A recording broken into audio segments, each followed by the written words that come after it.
On a volontairement une politique de programmation qui est très ouverte. On a bien sûr du piano, mais aussi, pourquoi pas, du marimba, de l'accordéon, du quatuor à cordes, voilà, de la musique vocale.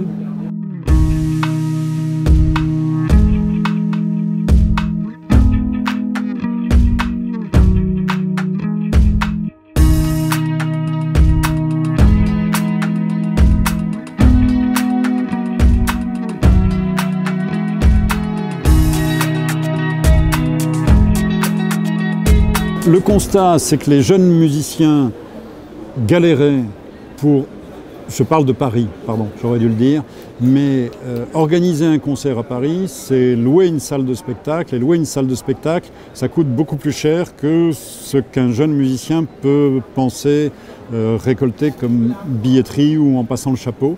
Donc c'était les jeunes, et l'objectif est d'aider les jeunes musiciens à se produire, à se professionnaliser, à se faire connaître.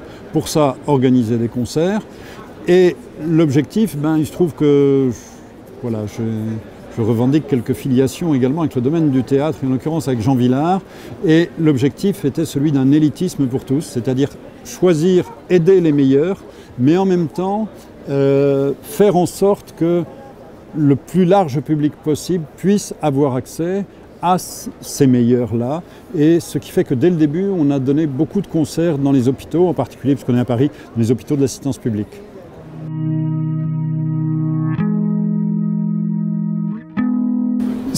Je pense qu'on passe à la vitesse supérieure. Soyons clairs, sur le plan fiscal, ça ne change pas grand-chose. La seule chose que ça change, on l'a exprimé dans cette petite plaquette, c'est qu'on peut recevoir des dons et des legs. C'est gentil, mais quand c'est déjà arrivé, une dame nous dit je mets Jeunes Talents sur mon testament, c'est gentil, mais la dame, je lui souhaite longue vie et je pense que dans 20 ans ou 25 ans, elle sera encore là. Donc bon, voilà, c'est pas ça que je visais, mais je pense que c'est vraiment un label. C'est effectivement, au moins pour les gens qui ne nous connaissent pas, dire ce que font ces gens-là, c'est du sérieux, c'est du qualitatif. Et si je peux me permettre de le dire, aujourd'hui, notre président s'appelle Philippe Hersant, qui est quand même, à mon avis, le grand compositeur de musique classique aujourd'hui. Notre président d'honneur, c'est Jean-Claude Casatsu. Le parrain du festival, c'est Frédéric Lodéon. Donc effectivement, dans le domaine de la musique classique, on a aujourd'hui atteint un niveau de reconnaissance qui se trouve, je crois, justement récompensé par cette reconnaissance d'utilité publique. Et on va en parler, parlons d'argent. Tout ça n'existerait pas s'il n'y avait pas de l'argent pour payer. On ne l'a pas encore dit, mais je vais le dire, tous les musiciens sont systématiquement payés et déclarés. Tous. Une exception, mais qui est bien normale. Le 21 juin, jour de la fête de la musique. Donc ça, les musiciens qui viennent jouer le jour du 21 juin ne sont pas payés, mais tous les autres sont systématiquement payés et déclarés. Donc ça implique un budget. Alors pour parler budget, aujourd'hui, on progresse dans le financement de la part de la puissance publique, ville, région et maintenant État, mais on va arriver, attention, à 15% de financement public.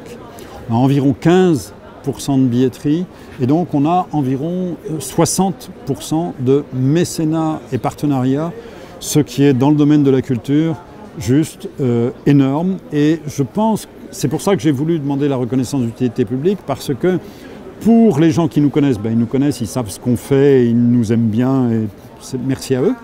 Mais pour les gens qui ne nous connaissent pas, je pense que reconnu d'utilité publique, c'est un vrai label, c'est un gage de confiance, de sérieux, je crois de pérennité et de stabilité. Donc on a mis 20 ans, 21 ans à y arriver, maintenant on y est. Et vu l'âge du capitaine, je pense que ça va être aussi une aide pour prévoir la succession.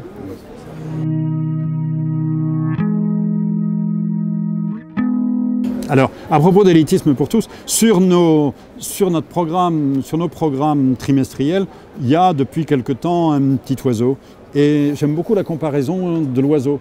L'oiseau, pour voler, il a besoin de ses deux ailes. Et pour moi, les deux ailes de Jeunes Talents, c'est l'élitisme pour tous. S'il n'y avait pas d'élitisme, on ne serait pas Jeunes Talents. Et si ce n'était pas pour tous, on ne serait pas Jeunes Talents. Donc vraiment, on cherche à recruter les meilleurs et vraiment les mettre... Alors, à portée de tous. J'ai croisé sur les BIS une association qu'on aime beaucoup, avec laquelle on travaille beaucoup, qui s'appelle Culture du Cœur. On offre beaucoup de place à Culture du Cœur, donc à des gens qui indirectement qui n'auraient absolument pas les moyens de venir au spectacle.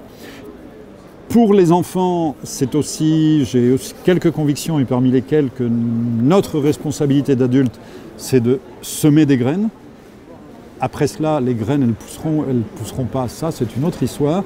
Mais pour semer des graines, je pense qu'il faut qu'on les sème en particulier auprès des jeunes, auprès des enfants.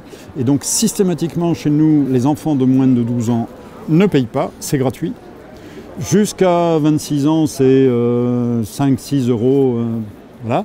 On a une politique de tarifs.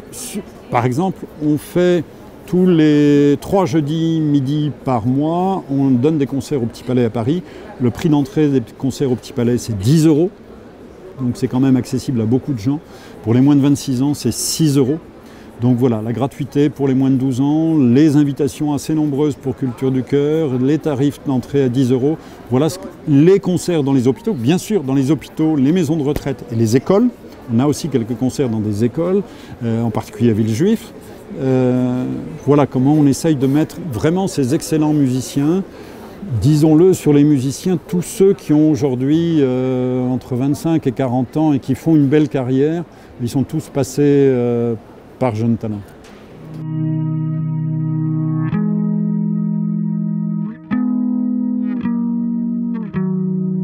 Alors d'abord, un réflexe qu'ont souvent les jeunes musiciens, c'est d'aller se promener sur le site internet de Jeunes Talents, donc jeunes-talents.org, voilà. Et là-dessus, il y a une rubrique musiciens, et sur la rubrique musiciens, d'une part, il y a un annuaire, et qui est parfois impressionnant, aller voir les gens et les noms des gens qui ont joué chez nous. Et puis, tous les ans, on a, aux alentours du 15 février, des journées d'audition qui sont ouvertes d'une part aux musiciens classiques, d'autre part aux musiciens baroques, parce que dans un cas ça va être avec piano, dans l'autre cas avec clavecin, c'est pas forcément la même chose. Les musiciens peuvent s'inscrire habituellement entre le 15 décembre et le 15 janvier, et donc on les invite pour ces 3 journées d'audition à partir autour du 15 février, et en sachant que nous, l'une des choses que l'on aime, c'est pouvoir aider vraiment et donc suivre des musiciens dans le temps, sur la durée. On n'a pas parlé des questions d'âge. Il y a bien sûr des questions de talent, c'est évident, ça va de soi, mais il y a aussi des questions d'âge. Pour nous, les instrumentistes, c'est moins de 26 ans, et les chanteurs, c'est moins de 30 ans. Mais ce qu'on aime, par exemple, par rapport aux instrumentistes, c'est de voir arriver les jeunes. En général, le recrutement, c'est au niveau des masters des CNSM, aussi bien Paris que Lyon. Ce qu'on aime, c'est de voir arriver les jeunes vers 20, 22 ans. Et ce qui fait que de 22 ans à 26 ans, on va pouvoir 3, 4, 5 ans d'affilée leur proposer 1, 2, 3, 4 concerts par an, avec une vraie scène dans des lieux vraiment de qualité que sont les Archives nationales ou le Petit Palais, avec des instruments, des pianos par exemple, qui sont des pianos de bonne qualité. Donc on leur offre vraiment des conditions professionnelles, et si on peut les suivre sur 4, 5, 6 ans, et disons-le, le site et le répertoire Jeunes Talents, la base de données Jeunes Talents, les aident aussi beaucoup, parce que beaucoup de gens trouvent la bio des jeunes musiciens sur notre site. Merci beaucoup. Merci à vous.